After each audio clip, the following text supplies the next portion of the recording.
Okay, hello again, YouTube. This is Brian and Marbles Adventures, back in the 40-foot school bus.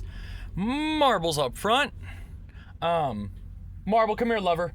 Marble. YouTube wants to see you. Come here, gorgeous. She's old, so we gotta give her a moment. Okay. Come here. Where's my girl? There she is. There's the Meebzilla. So, I know she's the YouTube famous one. Hopefully here soon. So we are back on the road again. One of my favorite truck stops to stay at are Love's. They do tend to have dog parks. This one doesn't. Granted, there's one right down the road, but I'm not gonna walk there.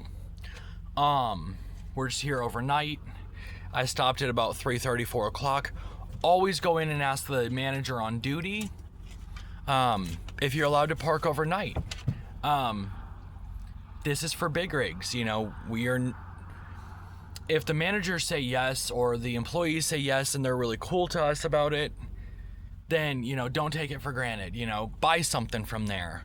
Buy your fuel from there, get a shower, whatever. Be a paying customer. I've been in twice tonight to get a soda in my cup. I have soda in the bus. I have ice in the bus. But I always want to pay where I'm staying. You don't want them to think that, you know, all nomads are freeloaders or whatever. Even if you don't have cash, but you have, like, let's say EBT benefits, go in there and buy something. I know it's expensive. It's not where you want to spend your EBT. It's kind of, in my opinion, stupid to spend it at a truck stop or at a convenience store, comparatively to Walmart, something like that. But these guys don't have to let us park here. And I know that not everybody on the road may have all the, you know, money in the world. I don't have all the money in the world. You know, I live on a very fixed income.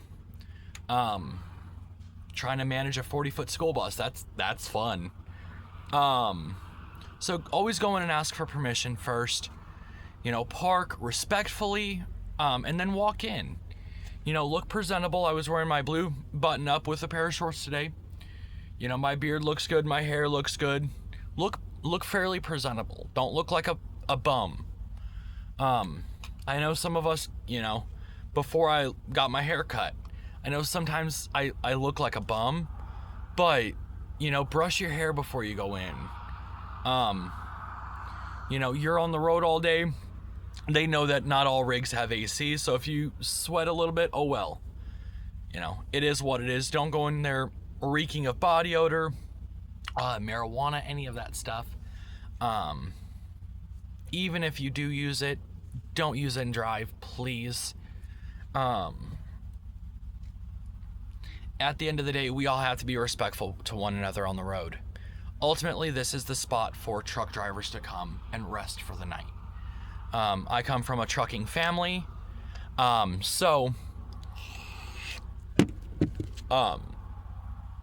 you know, I have great respect for the people around me here. I'm the only, well, there's one nomad in the front. He's in a Mercedes Sprinter, but, and I believe there's a less fortunate couple here with a doggo sleeping in a car, but that's neither here nor there. Be respectful. Every time you go into a truck stop, always ask. Don't just assume. Don't just be like, oh, you know, they're not going to notice me in the back parking lot. They are. I had a cop roll through here earlier. Just doing a regular patrol, you know? And so if I wasn't, you know, welcome to stay here, he probably would have knocked on my door. And, you know, that's the infamous cop knock, you know? That's the infamous knock that we all don't want. And it's not that we're trying to hide or anything. It's just, we don't want to be bothered. We live this life to be very simplistic. At least I do. And all the other nomads I know, we like to be very simple people. And most of us are very humble people. So just take care of your neighbors, take care of yourself, take care of your rig, stay wild.